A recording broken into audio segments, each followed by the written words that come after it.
आपल्या भारत देशाला स्वातंत्र्य मिळून 70 जरी गाठले असेल, तरी इथला जातीवाद काही कमी होत नाही.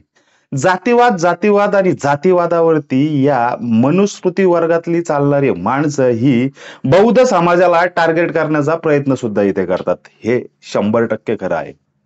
काही लोक जातीवाद करतात तर काही लोक करत नाहीत. जी लोक जातीवाद करत नाहीत त्या लोकांना खरंच एक मानाचा मुजरा. परंतु जे जातीवाद करतात अशा हलकट हराम साले ज्यांना फक्त एखाद्या समाजाला टार्गेट करण्यातच फक्त सुचतं.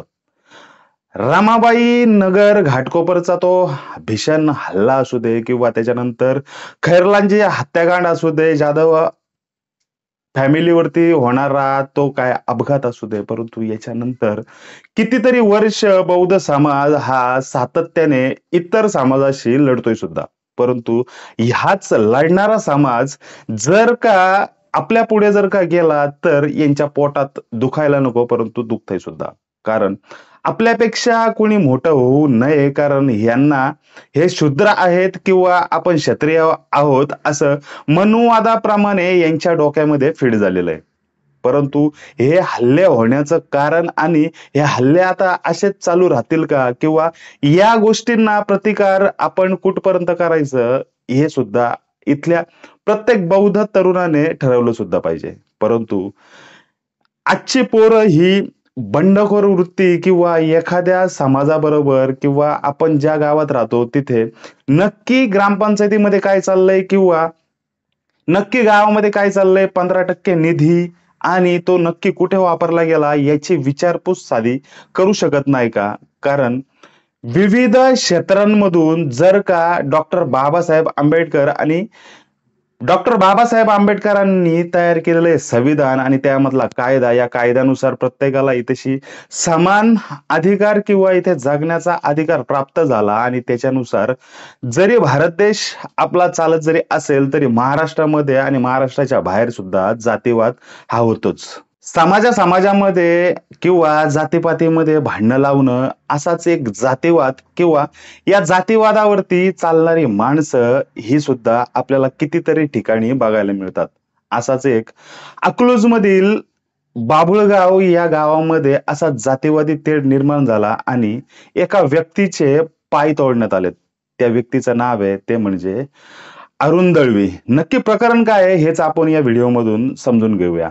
नमस्कार, मी समीर खंडागळे आणि तुम्ही पाहताय वैचारिक धिंगाणा. जर का या चॅनलवरती नवीन जर का असाल तर या चॅनलला नक्की सबस्क्राईब करा, जेणेकरून आम्ही पाठवलेले सगळेच व्हिडिओ हे तुमच्यापर्यंत पोहोचतील. पुण्याजवळील अकलूज येथील बाबुळ गावामध्ये हा हल्ला झालाय. याच्या आधी सुद्धा याच दळवी कुटुंबामधले दादासाहेब दळवी यांच्यावरती सुद्धा प्राणघातक हल्ला करण्याचा प्रयत्न किंवा प्राणघातक हल्ला काही वर्षापूर्वी इथल्या गावामधील काही तरुणांनी केला सुद्धा होता. त्याच्यानंतर विकास दळवी हा सुद्धा याच कुटुंबामधला माणूस आहे. ग्रामपंचायत मध्ये येणारा 15%चा निधी कुठे वापरला किंवा या 15% निधीचं काय झालं याचा जाप हा विकास दळवी किंवा याच बौद्ध तरुण पोराने याच गावामधले आपल्या समाजाला न्याय मिळाला पाहिजे किंवा आपली विकास कामे झाली पाहिजेत याच्यासाठी तो बंडखोर वृत्तीने गावकऱ्यांशी आणि इथल्या ग्रामपंचायत मध्ये काही सहकाऱ्यांशी तो एकटाच आपल्या समाजासाठी भिडत सुद्धा होता. परंतु त्याच्यानंतर हा एक तरुण जर का याचा आवाज जर का वाढवला किंवा वाढला गेला तर हा तरुण आपल्याला ऐकणार सुद्धा नाही, अशा भावनेतून विकास दळवी याच्यावरती सुद्धा हा हल्ला झाला होता. त्याच्यानंतर आत्ता 4-5 दिवसापूर्वी अरुण दळवी यांच्यावरती हल्ला झाला.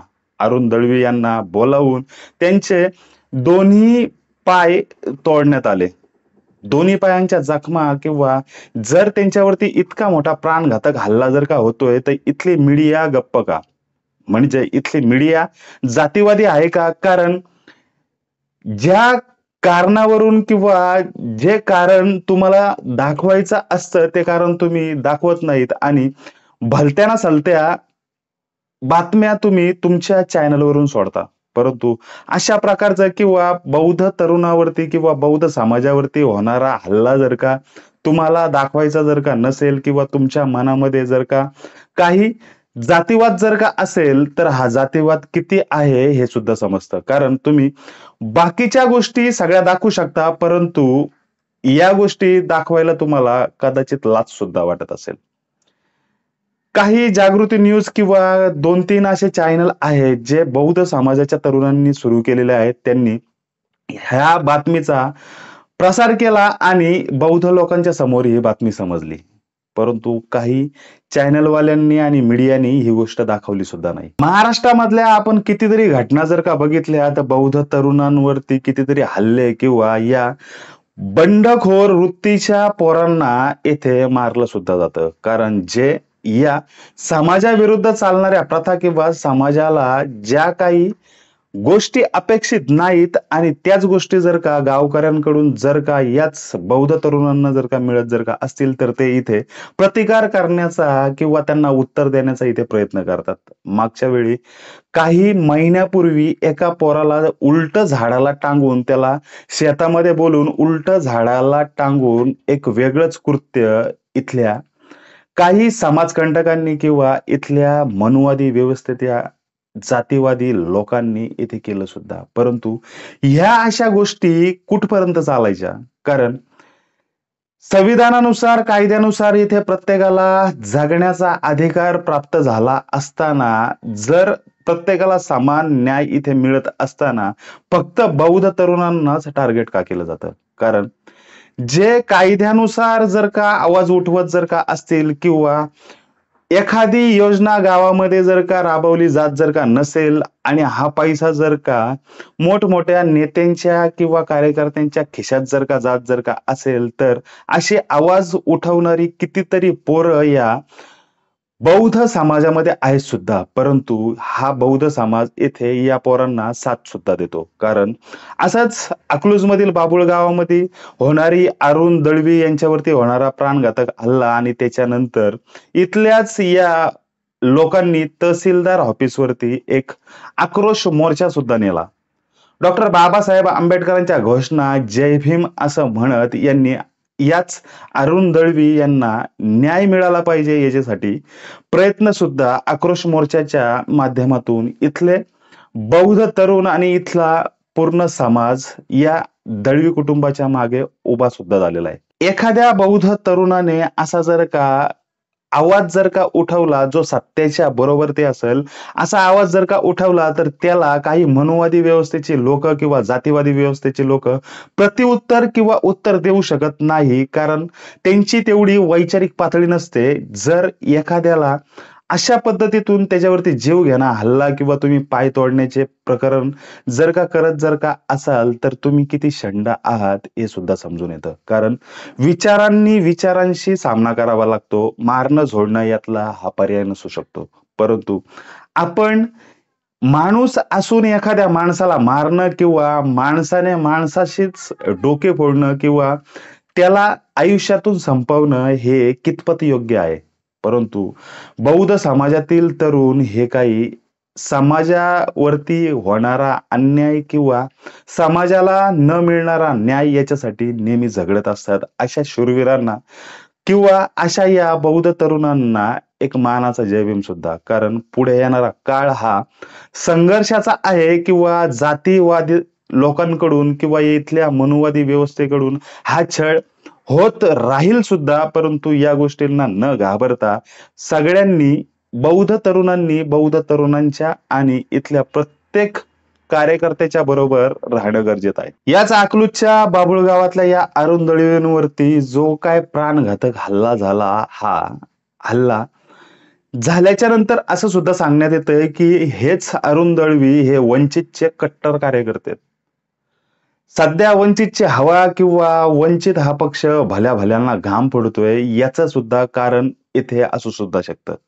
परंतु अशा कार्यकर्त्यांवरती किंवा अशा निष्ठावंत कार्यकर्त्यांवरती जर का हल्ला जर का होत जर का असेल तर इथल्या बौद्ध समाजाने त्यांच्या पाठीशी उभं राहिलं पाहिजे आणि इथल्या बाबुळ गावातल्या सर्व लोकांचे इथे आभार सुद्धा मानले पाहिजेत, कारण ही लोक लगेचच आक्रोश मोर्चा काढून आपल्याला न्याय मिळाला पाहिजे किंवा दळवी कुटुंबाला न्याय मिळाला पाहिजे याच्यासाठी झगडत सुद्धा आहेत. बाबासाहेबांची रिंगटोन मोबाईलमध्ये वाजली म्हणून मागे काही वर्षापूर्वी एका बौद्ध तरुणाला फक्त रिंगटोन वाजली म्हणून त्याला मारण्यात आलं होतं. परंतु अशी जातीवादी व्यवस्थेला नक्की काय करावं किंवा नवीन इतिहास काय असेल किंवा याच्यापुढे येणारा हा काळ जर का असाच जर का राहिला, तर जगणं अवघड सुद्धा होईल किंवा जगणं हेच बौद्ध तरुण अवघड करू सुद्धा शकतात. म्हणूनच मनुवादी व्यवस्थेने सुद्धा इथे कायद्यानुसार किंवा जातीवादी व्यवस्थेने सुद्धा इथे संविधानानुसार माणुसकी म्हणून राहिलं पाहिजे. कारण माणसाने माणसाला मारणं हे योग्य नाही. परंतु इथला हा समाज आणि याच समाजामधली काही जातीवादी माणसं ही हे जाणून बुजून अशा प्रकारचे कृत्य हे नक्कीच करत असतात आणि बौद्ध तरुणांना त्रास देण्याचा नक्कीच प्रयत्न करत असतात. नक्कीच अशा प्रकारचा होणारा जातीवाद किंवा ह्याच समाजामधले असणारी माणसं जी जातीवादावरती चालतात आणि जाणून बुजून असे प्रकरण किंवा असे कृत्य करण्याचा प्रयत्न करतात, अशा लोकांसाठी तुम्ही नक्की आम्हाला एक कमेंट करा. याच पूर्ण प्रकाराविषयी किंवा इथला हा जातीवाद थांबेल का किंवा याच्यापुढे हा जातीवाद असाच चालू राहील, तुम्हाला काय वाटतंय आम्हाला नक्की एक कमेंट करून सांगा. आम्ही तुमच्या कमेंटची वाट बघतोय. नक्कीच या चॅनलला सबस्क्राईब करा. धन्यवाद.